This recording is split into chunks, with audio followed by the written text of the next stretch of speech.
Good afternoon, everyone. Good afternoon. And I want to start out by saying I've come to many of these things.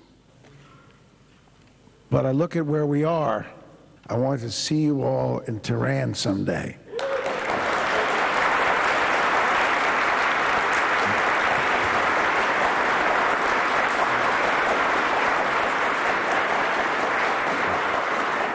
Senator Motto talked about the fact that what our country has done here is a disgrace. And I echo those sentiments. When I first got involved with this issue back in July and started learning about Ashraf and learning about the fact that the United States government, a general of the United States forces, contracted with each and every one of the residents of Ashraf. If they relinquished their weapons, we promised that we would protect them. Have we lived up to our promise? Absolutely not. Maybe until 2009, we did a pretty good job. But all of a sudden in 2009, when we turned it over to the Iraqis, all responsibility for military action and for police action was turned over to the Iraqis. We essentially washed our hands on that promise. And yes, Senator D'Amato is right. In 2009 and in 2011, not only did this attack occur with the use of vehicles and weapons that had been given to the Iraqi police by the United States of America, but United States forces in both instances were withdrawn from the immediate area so they couldn't do anything to stop the carnage. Is that living up to our promise? Of course not. It's diametrically opposed to the promise we made. And that general was speaking for the United States of America and for all 300 million of our citizens. Subsequent to that, have we stood by the residents of Ashraf? Did we take a stand and say, wait, why can't we do this right here in Ashraf? Why does there have to be a closure of the camp? To what purpose? Iraqi government, tell me a purpose, a legitimate purpose to Iraqi security or anything else that's going to be served by closing down Ashraf. There was no need to close Ashraf in the beginning. And the United States government should have stood by the residents and stood by our promise and said no. And then how are we going to ensure protection of the residents? Well, it's my belief that we should have done one of two things. One, we should have left a small number of United States Marines by to protect the residents of Ashraf until they were all out of the country. You know, so we could have easily done that and lived up to our responsibilities. One of my proudest moments as a supporter of the president was when the president said, we are not going to let the residents of Benghazi be subject to genocide. And U.S. military power and NATO power is going to stop that from happening. And we did, and we toppled one of the world's worst dictators. Well, we never contracted with the people in Benghazi. We never promised them anything.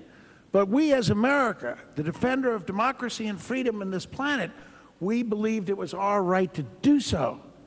And we did. Well, we signed a contract with these residents. They're in a much better position to expect our help and our protection than the residents of Benghazi were.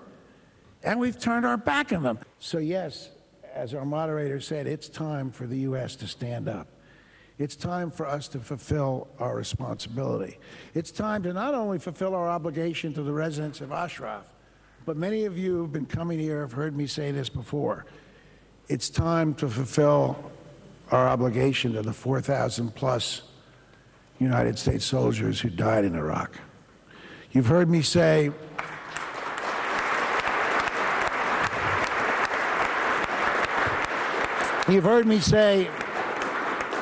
as governor of Pennsylvania, I was the commander-in-chief of the Pennsylvania National Guard, and no National Guard in the country lost more men and women in Iraq than Pennsylvania did. And I used to comfort the families, or at least try to comfort the families, by telling them that their sons, or in one case their daughter, had died creating democracy and freedom and making Iraq a better place. And I don't know what I would say to them now, knowing what I know about what's happened here. So it's time for us to act.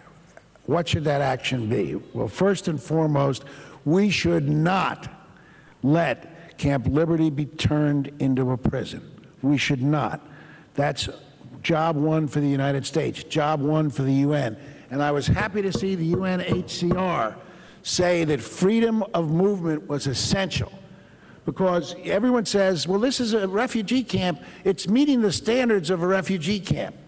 But what's the difference between the normal refugee camp and what's proposed at Camp Liberty? Here, the Iraqis have made it clear that there will not be, as long as their position holds, freedom of movement, that the people are going to be inside this small area forever.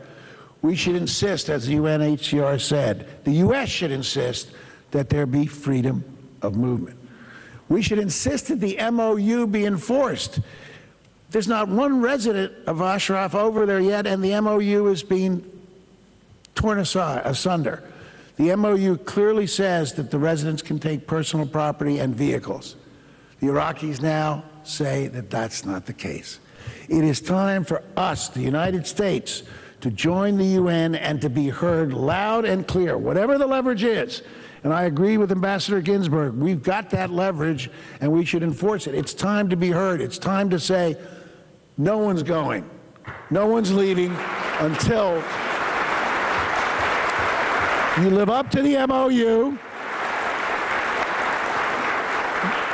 The Iraqi government, you live up to the MOU and you allow freedom of movement. Next, it is time to delist. If you've been coming to these regularly, you've heard me say in the last 2 months that I think we can put delisting on the back burner. The most important thing is the safety of the residents.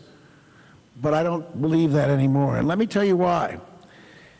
You all know what the Fars news agency is much better than me, in which it quotes the Iranian ambassador to Iraq, a man, if I'm pronouncing his name right, Danafar. And let me read you just a couple of quotes from this release. The ambassador of the Islamic Republic of Iran in Iraq stressed that the UN and its representatives in Iraq, in meetings they have had, have repeatedly stressed that the UN considers the MEK a terrorist group and will not support it under any circumstances. Then he goes on. It says, Danafar referred to U.S. officials' support for the terrorist group. That's all of us up here. He referred to us and said, the terrorist MEK group in the past few years has been constantly supported by the U.S. and Western elements. But it is interesting now that the U.S. government has announced it is not prepared to accept even one member of this terrorist organization and under no circumstances would allow them onto its soil. It goes further. Acceptance of the members of the terrorist group by the government of Iran will not include leaders, and the amnesty will include individuals whose hands are not tainted in blood. Meaning that this idea that we can relocate all the residents of Ashraf to Liberty and there'll be no arrests, he's given fair warning here. Now, what was our response? We brought all of this up with Ambassador Fried. His response was, oh, the Iranians, they exaggerate all the time. They don't really tell the truth. You can't believe anything they say. They just say things for effect. That's not engagement. That's not us living up to our responsibility. It is time to delist just because of these statements. Just because of the statements. So, that we think it is time to act. It is time to stand up. And when they reviewed the evidence in 2008, when Secretary Rice refused to delist, they found there wasn't any evidence. And if they review the evidence in 2012, guess what they're going to find? That there isn't any evidence. So it is time to stand up and say, this is not a terrorist organization. There's no evidence to the contrary. So let's delist. And let's get all of the congressmen who came in here. And they've been good allies, and they've spoken up, and they've passed resolutions. And those are all good things. And those have all increased the pressure. But it is time. I know if Senator Amato was still in the Congress, there would be a bill along the lines of what Ambassador Ginsburg said. The only way to hit them is to hit them where it counts.